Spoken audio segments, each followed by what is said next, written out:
Hi friends, कैसे हो सब लोग। दोस्तों, my self doctor Jitendra Singh और मैं अपने इस मेडिकल पाठशाला चैनल के माध्यम से डायबिटीज के बारे में सीरीज में वीडियो लेक्चर्स रिकॉर्ड कर रहा हूं। दोस्तों, इसी सीरीज में आज जो हम वीडियो रिकॉर्ड करेंगे that is treatment of diabetes mellitus. दोस्तों, ये बहुत ही इंपॉर्टेंट वीडियो है।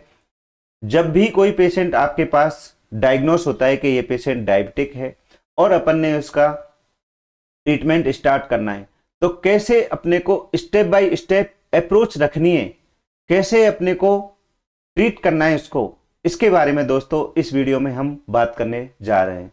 तो let's start. Diabetes mellitus type 2 treatment. तो दोस्तों, सबसे पहले हम, जैसा मैंने पिछले वीडियो में एक इसके लिए सेपरेट वीडियो बनाया है कि क्या हमें इनिशियल मैनेजमेंट करना है, तो दोस्तों सबसे पहले लाइफ स्टाइल मॉडिफिकेशन। इसके अंदर हम बात करेंगे पेशेंट को एक्सरसाइज, डाइट और वेट लॉस। दोस्तों, ये सबसे इंपॉर्टेंट है कि जब भी पेशेंट डायबिटीज डायग्नोस होती है उसको, तो सबसे पहले उसको एजुकेशन, पेशेंट एजुकेशन देनी है कि उसको क्या क्या डाइट फॉलो करना है, क्या क्या डाइट में ध्यान रखना है, एक्सरसाइज करनी है, वेट लॉस करना है। अगर उसको लाइफ स्टाइल मॉडिफिकेशन करनी है, लाइफ में डिसिप्लिन लाना है, ये इसका फर्स्ट स्टेप है। पहला स्टेप पेशेंट का यही है कि आपको अपना लाइफ स्टाइल मॉडिफिकेशन करना है। दोस्तों, उसके बाद 3 महीने तक पेशेंट को उसको लाइफ स्टाइल मॉडिफिकेशन करना है। अपने को इनिशियली ही मेडिसिन स्टार्ट नहीं करनी है। उसके बाद 3 महीने बाद उसको फॉलोअप के लिए बुलाना है और उसका फिर से HbA1c लेवल अपने को कराना है। HbA1c लेवल से, जैसा मैं पिछले वीडियो में बताया था, हमें पता चलता है कि उसके लास्ट 3 मंथ में उसका जो ग्लूकोज कंट्रोल है, उसके अंदर बॉडी के अंदर जो एवरेज ब्लड शुगर लेवल है कितना रहा है, इससे हमें पता चलता है। तो हमें पता चलेगा अगर उस पेशेंट का HbA1c ज्यादा आ रहा है, मतलब अगर पेशेंट ने ये चीजें फॉलो नहीं करी है, उसने अपना लाइफ स्टाइल मॉडिफिकेशन नहीं करा है, ना तो उसने एक्सरसाइज करी है, ना डाइट फॉलो करी है, वेट लॉस करी है, तो दोस्तों नेक्स्ट स्टेप आप क्या करेंगे। तो दोस्तों, अगर नोट कंट्रोल हुआ या करी भी है लेकिन उस जितनी करनी चाहिए उतना नहीं करा है, क्योंकि बहुत डिफिकल्ट होता है, कहना बहुत आसान होता है कि भाई वेट लॉस कर लो। वेट लॉस किसी से आधा किलो ही वजन नहीं कम होता है, तो 10-15 किलो 20 किलो वजन करना बहुत डिफिकल्ट होता है। इवन डाइट कंट्रोल करना भी, घर में अब कोई चीज है या शादी है किसी घर में, तो किसी पेशेंट को बोलो कि मीठा नहीं खाना, छूना ही नहीं है, तो उसको इनिशियली दिक्कत होती है। एक्सरसाइज, ये भी बहुत डिफिकल्ट होता है, रोज जग के उठ के जाना, एक्सरसाइज करना। तो जो भी रीजन है, अगर पेशेंट का लाइफस्टाइल मॉडिफिकेशन से हम मान के चले कि डायबिटीज कंट्रोल नहीं हुई है, तो आपको क्या करना है। सबसे पहले तो वही देखना है कि पेशेंट ने प्रॉपर वो करा है कि नहीं। उसके बाद नेक्स्ट जो स्टेप है, हमको एक दवाई स्टार्ट करनी पड़ेगी उसको, दैट इज मेटफॉर्मिन। दोस्तों, पहली जो ड्रग अगर किसी पेशेंट को अपने को देनी है दैट इज मेटफॉर्मिन। ये बहुत इंपॉर्टेंट है। जो मैं अभी HbA1c की बात करा था, जिससे कि अपन देखते हैं अगर हम मेटफॉर्मिन किसी पेशेंट को देते हैं, तो दोस्तों ये 3 मंथ्स के अंदर 3% तक HbA1c को कम कर सकती है, अगर पेशेंट प्रॉपरली मेडिकेशन ले। ये बहुत अच्छी ड्रग है, फर्स्ट ड्रग है। अगर कोई पेशेंट को पहली दवाई स्टार्ट करनी है तो वो मेटफॉर्मिन से ही स्टार्ट करना है। तो हमने पेशेंट को मेटफॉर्मिन स्टार्ट कर दी। दोस्तों, सेम स्टेप, पेशेंट को 3 महीने बाद बुलाना है, फिर 3 महीने बाद उसका HbA1c लेवल चेक करना है। HbA1c लेवल से हमें उसका कितना एवरेज ब्लड शुगर रहा है इन 3 महीनों में वो पता लगेगा। वो हमने देख लिया। फिर से हमने देखा कि फिर भी डायबिटीज उसकी कंट्रोल नहीं हुई है, तो दोस्तों अपने को क्या करना है। तो सबसे पहले वही सेम चीज, सबसे पहले हमको देखना है कि पेशेंट अपनी दवाइयां ठीक से ले रहा है कि नहीं ले रहा है, पेशेंट का कंप्लायंस कैसा है। पता चला आपने स्टार्ट तो की लेकिन पेशेंट ने दवाई ही नहीं ली, तो अगर पेशेंट ने दवाई नहीं ली तो फिर डायबिटीज कैसे कंट्रोल होती।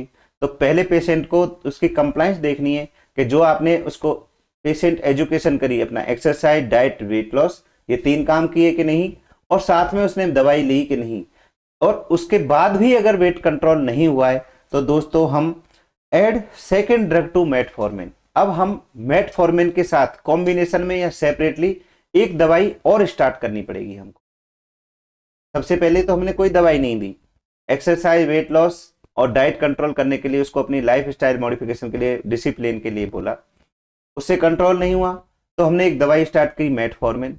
फिर 3 महीने बाद पेशेंट को बुलाया, 3 महीने बाद देखा फिर भी उसकी डायबिटीज कंट्रोल नहीं है, तो दोस्तों अब उसको 2 गोली लेनी पड़ेगी, मेटफॉर्मिन, और मेटफॉर्मिन के साथ हमें एक कोई सेकेंड ड्रग, जो कौन कौन सी हैं वो उसके लिए हम डिटेल में बात करेंगे, like sulphonyl urea, other drug उसको एक और ऐड करनी पड़ेगी। तो दोस्तों ये हुआ सेकेंड स्टेप, ये हो गया थर्ड स्टेप। फिर 2 दवाइयां लेने के बाद पेशेंट को फिर से 3 महीने के लिए आने के लिए बोलेंगे। पेशेंट 3 महीने बाद आके फिर अपन पूछेंगे, उसका HbA1c लेवल चेक कराएंगे, और अगर HbA1c लेवल के बाद हम देखते हैं कि पेशेंट का शुगर लेवल अभी भी कंट्रोल नहीं है, तो दोस्तों फिर से हम उसका कंप्लाइंस देखेंगे कि पेशेंट ने प्रॉपर दवाई ली कि नहीं, प्रॉपर एक्सरसाइज करी कि नहीं, उसने प्रॉपर डाइट फॉलो करी कि नहीं, तो फिर से उसका हम पूरा कंप्लाइंस देखेंगे। ऐसा नहीं कि सीधा एक और ड्रग बढ़ा दिया। हर 3 महीने बाद पेशेंट का कंप्लाइंस देखना बहुत इंपॉर्टेंट है। आप दवाई तो दे रहे हो लेकिन पेशेंट अगर दवाई ले ही नहीं रहा है तो फिर उसका डायबिटीज कैसे कंट्रोल होगा। तो इस चीज पे आपको ज्यादा फोकस रखना है, बजाय कि एक दवाई नहीं होती तो 2 चालू कर दो, 2 से नहीं हो रहे तो 3 चालू कर दो, तीसरे से भी नहीं होता इंसुलिन चालू कर दो, तो अपने आप ठीक हो जाएगी।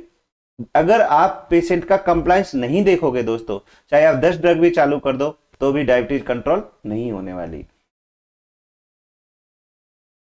नेक्स्ट, उसके बाद जब 2 दवाइयों से भी कंट्रोल नहीं हुई तो दोस्तों मजबूरी है अपने को ट्रिपल थेरेपी देनी पड़ेगी। अब हमको पेशेंट को एक साथ 3 दवाइयां देनी है, चाहे वो एक साथ कॉम्बिनेशन में देनी है, चाहे वो अपने को डिफरेंट अलग अलग देनी है, लेकिन उसको 3 तरह की अलग अलग 3 ग्रुप की जो अपने ओरल हाइपोग्लाइसेमिक ड्रग हैं उसमें से 3 तरह की डिफरेंट दवाइयां देनी है। फिर से सेम स्टेप, उसको 3 महीने के बाद आने के लिए बोलना है दोस्तों। 3 महीने बाद पेशेंट आपके पास फिर से आया, आपने HbA1c लेवल चेक करा, अगर उसका HbA1c लेवल ठीक आ रहा है तो ठीक है, 3 दवाइयां खाते रहो। लेकिन अगर 3 दवाइयां देने के बाद भी उसका अगर नहीं आ रहा है सही, और आपने देखा पेशेंट कंप्लाइंस भी ठीक है, तो दोस्तों अपने को स्टार्ट इंसुलिन स्टार्ट करना पड़ेगा। तो ये स्टेप बाय स्टेप अप्रोच अपने को रखनी है। ऐसा नहीं सीधा ही पेशेंट आया आपने उसको 3 दवाई वाला कॉम्बिनेशन का पत्ता पकड़ा दिया, एक ही बार में सही हो जाएगा, नहीं दोस्तों ऐसा नहीं करना है। पहले अपने को पेशेंट एजुकेशन करनी है, फर्स्ट ड्रग मेटफॉर्मिन देनी है, सेकंड में मेटफॉर्मिन के साथ एक और कोई ड्रग देनी है, फिर भी कंट्रोल नहीं हुआ तो फिर 3 ड्रग देनी है, और फिर भी कंट्रोल नहीं हुआ तो अपने को इंसुलिन स्टार्ट करना है। इंसुलिन में दोस्तों कौन सा इंसुलिन स्टार्ट करना है और कितना देना है, ये दोस्तों बहुत इंपॉर्टेंट है। ये पेशेंट के लिए भी कितना इंसुलिन लेना है, कैसे कैलकुलेट करनी है, डॉक्टर साहब ने लिख दिया है। तो 0.1 इंटरनेशनल यूनिट पर केजी के हिसाब से उसको अपना इंसुलिन का डोज कैलकुलेट करना है। दोस्तों 0.1 इंटरनेशनल यूनिट पर केजी के हिसाब से, मान लो अगर कोई पेशेंट है उसका 60 केजी वजन है, 60 केजी है, 0.01 से इसको कैलकुलेशन अपन मल्टीप्लाई करेंगे तो ये आ गया 6 इंटरनेशनल यूनिट। अगर पेशेंट को 6 इंटरनेशनल यूनिट हमको इंसुलिन देना है, कौन सा इंसुलिन देना है दोस्तों, लॉन्ग एक्टिंग इंसुलिन देना है। अभी अपन नेक्स्ट जो वीडियो रिकॉर्ड करेंगे कौन सा लॉन्ग एक्टिंग कौन सा शॉर्ट एक्टिंग इंसुलिन है उसके बारे में बात करेंगे। तो अपने को लॉन्ग एक्टिंग इंसुलिन देना है, कितना देना है, 0.1 इंटरनेशनल यूनिट पर केजी के हिसाब से उसकी डोज कैलकुलेट करनी है। तो उसके बाद चेक मॉर्निंग शुगर लेवल, शाम को देना है। ये जो इंसुलिन देना है अपने को इवनिंग जो मील जो नाइट का डिनर है उसके साथ देना है, और उसके बाद उसका मॉर्निंग शुगर लेवल चेक करना है। तो दोस्तों अगर उसका मॉर्निंग शुगर लेवल कम आता है तो इस डोज को कम किया जा सकता है, थोड़ा सा कम इंसुलिन देना है। और ये इंसुलिन देने के बाद भी अगर शुगर लेवल ज़्यादा आता है तो दोस्तों इस डोज को थोड़ा सा ज़्यादा भी किया जा सकता है। तो जो डोज है इंसुलिन की 0.1 इंटरनेशनल यूनिट पर केजी है, लेकिन इसको मॉर्निंग शुगर लेवल अपने को चेक करना है अगले दिन, और अगर ये बहुत ज़्यादा या कम आता है उसके अकॉर्डिंग अपन इंसुलिन की डोज को एडजस्ट करते हैं।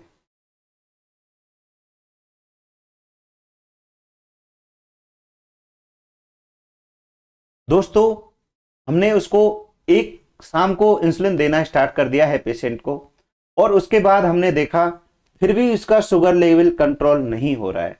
तो दोस्तों अब क्या करें? पहले हमने इसको एक्सरसाइज के लिए बोला, उससे भी कंट्रोल नहीं हुआ। डाइट और वेट लॉस के लिए बोला, उससे भी कंट्रोल नहीं हुआ। हमने एक दवाई स्टार्ट की, उससे भी कंट्रोल नहीं हुआ। 2 दवाई स्टार्ट कर दी तो भी नहीं कंट्रोल हुआ। 3 दवाई दे दी तब भी कंट्रोल नहीं हुआ। साथ में इंसुलिन दे दिया तो भी कंट्रोल नहीं हो रहा। अब क्या करें? अब एक एज ए डॉक्टर आप क्या करना है आपको? तो दोस्तों उसको एक और इंसुलिन, जैसे हमने एक दवाई स्टार्ट करी थी मेटफॉर्मिन, फिर दूसरी दवाई दी, दूसरे ग्रुप की दवाई दी, ऐसे ही दोस्तों इंसुलिन भी long acting, short acting, ultra short acting, कई तरह के इंसुलिन हैं, उसके बारे में अपन सेपरेटली बात करेंगे। तो उसको दूसरे तरह का इंसुलिन भी ऐड करना है। इंसुलिन थेरेपी कैसे देते हैं, कितना डोज कैलकुलेट करते हैं, कब देते हैं, इसके लिए मैं नेक्स्ट जो वीडियो रिकॉर्ड करूंगा उसमें पूरा डिटेल में बताऊंगा दोस्तों। अब ये जो मैंने बताया, एक जो इंसुलिन है लॉन्ग एक्टिंग इंसुलिन अपन ने रात में दे दिया। अब हमको एक और इंसुलिन देना है, वो कब देना है? तो दोस्तों इसके लिए हम pick one biggest meal of the day and add rapid acting insulin. तो एक जब भी हम बिगेस्ट मील कब है? ऑब्वियसली लंच जो है, अपन जो दोपहर का खाना है, जो लंच है जनरली वो बिगेस्ट मील होता है अपने किसी भी पर्सन के लिए। तो लंच के साथ में उसको एक रैपिड एक्टिंग इंसुलिन, तुरंत जो काम करे, जिसका बहुत फास्ट एक्शन होता है, रैपिड एक्टिंग इंसुलिन देना है उसको। इस रैपिड एक्टिंग इंसुलिन से उसका जो ब्लड शुगर लेवल है, जो उसने खाना खाया है, वो कंट्रोल हो जाएगा। और रात को हमें एक लॉन्ग एक्टिंग इंसुलिन देना है, और उस लॉन्ग एक्टिंग इंसुलिन से उस पेशेंट का पूरे रात भर जो उसका बेसल ब्लड ग्लूकोज लेवल है वो कंट्रोल रहेगा। तो दोस्तों उसके बाद पेशेंट को जो हमने एनोदर इंसुलिन स्टार्ट करा, इसमें कई तरह की रेजिमेंट्स हैं, कैसे इंसुलिन को देना है उसके लिए बहुत सारी रेजिमेंट्स हैं। 3 तरह की रेजिमेंट्स हैं, उनके बारे में दोस्तों अपन बात करेंगे। सबसे पहले बेसल बोलस रेजिमेंट, इसमें दूसरा मिक्स्ड इंसुलिन देते हैं, लाइक 30-70 बहुत ही कॉमनली यूज इंसुलिन रेजिमेंट है, अपन इसके बारे में भी डिटेल बात करेंगे। उसके बाद इंसुलिन स्लाइडिंग स्केल थ्योरी, जो एडमिटेड पेशेंट हैं दोस्तों उनके लिए ये देते हैं। तो दोस्तों ये था स्टेप बाय स्टेप अप्रोच कि कैसे अपन एक डायबिटिक पेशेंट है जिसका ब्लड शुगर कंट्रोल नहीं हो रहा है तो कैसे उसको ट्रीट करना है। इस चार्ट से जो पेशेंट हैं जिनकी मेडिसिन स्टार्ट करनी है उनको भी ये वीडियो बहुत यूजफुल है। आप ऐसा नहीं कि आपको डायग्नोस हुआ डायबिटीज और आपने सीधा मेडिसिन स्टार्ट कर दिया। आपको भी ये पता होना चाहिए कि मेरे को अगर डायबिटीज डायग्नोस हुई है तो मेरे को पहले क्या क्या बेस्ट इनिशियल मैनेजमेंट है, क्या क्या अपने को करना है। उसके बाद अगर मान लो मैं ट्रीटमेंट ले रहा हूँ तो ऐसा नहीं सीधा ही ये किसी से देख लिया इसकी डायबिटीज की दवाई चल रही है और इसकी डायबिटीज में जयपुर के डॉक्टर साहब ने ये वाला पत्ता लिखा हुआ है और ये वाला बहुत अच्छा वर्क कर रहा है, इसकी डायबिटीज कंट्रोल है, मैंने भी स्टार्ट कर दिया। दोस्तों ऐसा नहीं करना चाहिए, क्योंकि वो पेशेंट कितने दिन से डायबिटीज की दवाई ले रहा है, उसका बॉडी रेस्पॉन्स कैसा है, वो डाइट एक्सरसाइज फॉलो करता है कि नहीं करता है, इससे उसका ट्रीटमेंट डिसाइड हो रहा है। ऐसा नहीं कि ये डायबिटीज की गोली बहुत अच्छी है इसलिए ये कंट्रोल कर रही है, ऐसा नहीं है। आपको अपनी बॉडी के अकॉर्डिंग, आपके ब्लड ग्लूकोज के अकॉर्डिंग आपको मेडिसिन स्टार्ट करनी है। सबसे पहले मेटफॉर्मिन लेनी है, फिर 2 ड्रग वाली जो दवाई हैं उनको लेना है, फिर 3 ड्रग कॉम्बिनेशन वाली दवाई हैं उनको आप ले सकते हो, उससे भी कंट्रोल नहीं हो रहा तो इंसुलिन ले सकते हो। तो इन चीज़ों को आपको ध्यान रखना है। तो thank you for watching this video. अगर आपको ये मेरे वीडियो अच्छे लग रहे हैं तो प्लीज़ मेरे चैनल को सब्सक्राइब करें, लाइक करें, शेयर करें। Thank you.